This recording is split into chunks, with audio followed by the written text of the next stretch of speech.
প্রাথমিক শিক্ষকদের প্রশিক্ষণ প্রায় ৫০০ কোটি টাকার অনুদান দিচ্ছে বিশ্বব্যাংক।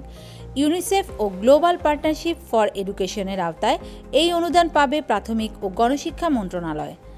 এই টাকার অধিকাংশই ব্যয় হবে শিক্ষকদের প্রশিক্ষণে।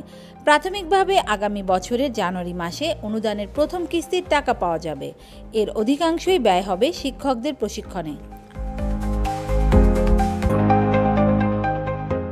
প্রাথমিক ও গণশিক্ষা মন্ত্রণালয় জানিয়েছেন, ইউনিসেফের মনস্থতায় প্রায় ১,০০০ কোটি টাকা অনুদান দিচ্ছে বিশ্বব্যাংক। এর মধ্যে ৪৫% অর্থ পাবে প্রাথমিক ও গণশিক্ষা। এ সংক্রান্ত একটি কর্মশালা রোববার অনুষ্ঠিত হয়েছে। মন্ত্রণালয়ের সচিব ফরিদ আহমেদ কর্মশালায় উপস্থিত ছিলেন।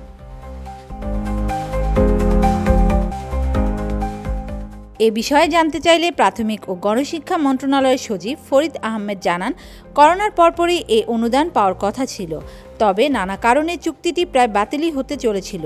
সবার প্রচেষ্টায় চুক্তিটি ধরে রাখা সম্ভব হয়েছে। প্রাথমিক শিক্ষার উন্নয়নের অনুদানের অর্থ ব্যয় হবে বলেও জানান তিনি।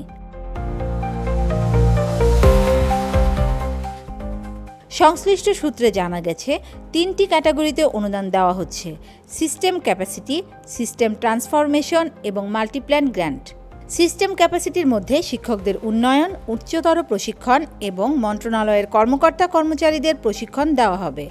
এ খাতে প্রাপ্ত অর্থ মূলত শিক্ষকদের উন্নয়নে ব্যয় হবে। এছাড়া ইনফরমেশন টেকনোলজি ব্যবহার করে কিভাবে সেবা সহজীকরণ করা যায় সে খাতেও অর্থ ব্যয় করা হবে।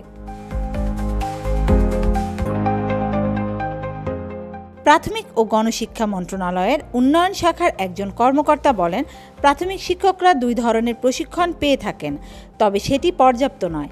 শিক্ষকদের মানসিক দক্ষতা বৃদ্ধি, শিক্ষার্থীদের শিক্ষণ পদ্ধতির উন্নয়ন সহ সময়ের চাহিদা অনুযায়ী নানা ধরনের প্রশিক্ষণ দেওয়া হবে। এর জন্যই মূলত অনুদান দেওয়া হচ্ছে।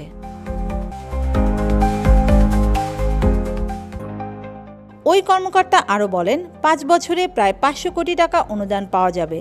প্রতি বছর ৪টি কিস্তিতে টাকা দেওয়া হবে। প্রথম ধাপে আগামী বছরের জানুয়ারি মাসে ৬৭ কোটি টাকা পাওয়া যাবে।